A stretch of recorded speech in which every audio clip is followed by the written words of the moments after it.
فاقہ شکنی ہوتی ہے سرکار. کسی نے ہم نے پیسے دیے اور کہا کہ ایک لمبی چوڑی لسٹ ہماری فاتحہ کی, قبلہ فاتحہ کہیے گا ثواب ہم کو دیں. سرکار آپ سمجھتے کیوں نہیں ہیں بذات خود حسین ابن علی کے نام پر کھانا کھلانا یہ 1000 فاتحہ کے برابر ہے. سمجھ میں کیوں نہیں آتا؟ قبلہ وہ مجلس ہو رہی ہے تو میرے ابا دادا پردادا نانا تایا چچا کے لیے فاتحہ. ارے آپ یہاں فاتحہ پڑھ دیجئے, آپ سمجھ کیوں نہیں ہے؟ آپ نے کہا ہے کہ مزخرفات اور لاتعلات بکرا ممبر پر بیٹھ کر جو حسین ابن علی کے مصائب پڑھا ہے عاشور کے دن, آپ چاہتے ہیں کہ آپ کہیں گے فاتحہ پڑھیے تو یہ ہوا کیا ہے؟ آپ کی سمجھ میں نہیں آیا کہ ذکر فضائل و مصائب حسین ابن علی ہزاروں فاتحوں سے بڑھ کر ہے سرکار. امامت کی معرفت کی سطح پر آئیے. اگر ایسا ہوتا جیسا ہم اور آپ سوچتے ہیں اپنی روزانہ کی زندگی میں جو خرید و فروش کر رہے ہیں اس کے مطابق, ایک گھونٹ امام حسین کے لیے کسی کو مت پلاؤ, خود پیو.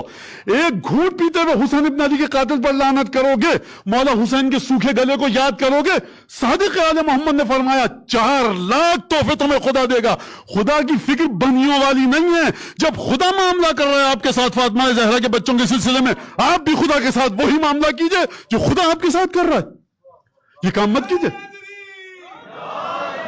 فاتحہ پڑھوائی, آپ فاتحہ پڑھیے. ایک عجیب مسئلہ ہے, فاتحہ پڑھ دیکھیے.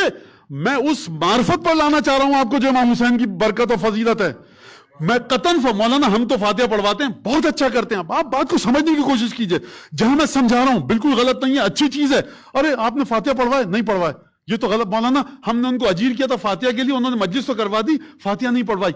عجیب بات کر رہے ہیں آپ. سورہ فاتحہ کے بارے میں کہیں نہیں ہے جو فاتحہ پڑھے اس کا قلب فاطمہ زہرا کے قلب سے جڑتا ہے. حسین ابن علی پر گریے کے بعد یہ روایت ہے کہ جو حسین پر گریہ کرتا ہے اس کا دل فاطمہ سے جڑتا ہے. کہاں ہیں آپ اپنی فاتحہ کو لے کر بیٹھے ہوئے ہیں؟ فاتحہ پڑھوائیے. ایک کولر لکھا 50 نام لکھ دیا. ارے تمہاری معرفت ہی نہیں حسین ابن علی کے بارے میں. تم نے اس کو نہیں دکھایا. حسین ابن علی نے دیکھا کہ یہ کولر کس نے رکھا ہے. فاطمہ زہرا نے دیکھا جو پانی پیے گا امام حسین کے نام پر. آپ سمجھیے کہ امامت کہاں پر معاملہ کر رہی ہے.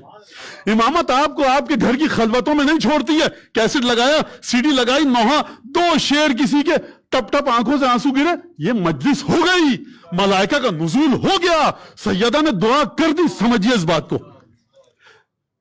میں مخالفت نہیں کر رہا, میں مجلس کے بارے میں آپ کے کانسیپٹ کو صحیح کرنا چاہ رہا ہوں. خوب توجہ کیجئے گا اس بات کو کہ نہیں سمجھ میں آیا ہے, ابھی نہیں سمجھ میں آیا ہے. اور انسان چاہتا ہے کہ جس طرح سے وہ تختی کھول لیں تو کسی وزیر, منسٹر, لارڈ گورنر کا, وائسرائے کا نام ہے, نہیں تو کس نے کیا. سرکار یہ سلسلے دوسرے ہیں, یہ سلسلے دوسرے ہیں, واللہ یہ سلسلے دوسرے ہیں. سمجھیے اس بات کو. ایک کانٹا اگر آپ یہاں سے ہٹا کر کونے پہ رکھ دیں, کوئی عزادار آ جائے پاؤں میں نہ گھس جائے, اس کا ثواب ہدیہ کیجئے اپنے آبا و اجداد کو. یہ ثواب ملا ہے, یہ امام باڑے کی آپ نے خدمت کی ہے. حسین ابن علی, فاطمہ زہرا, فرشتے قطار باندھے کھڑے ہیں کہ کوئی خدمت دینے. ہم آپ ہیں کہاں پر؟ خوب توجہ کیجئے گا اس بات کے اوپر. اس گھر کی عظمت کو سمجھیے, اس گھر کی عظمت کو درک کیجئے. ہر ایک نے اس گھر کی عظمت کو چھپایا ہے. یہ ممبر کیا اس گھر کی عظمت کو بیان کرتا ہے اور کچھ نہیں ہے اس کے علاوہ.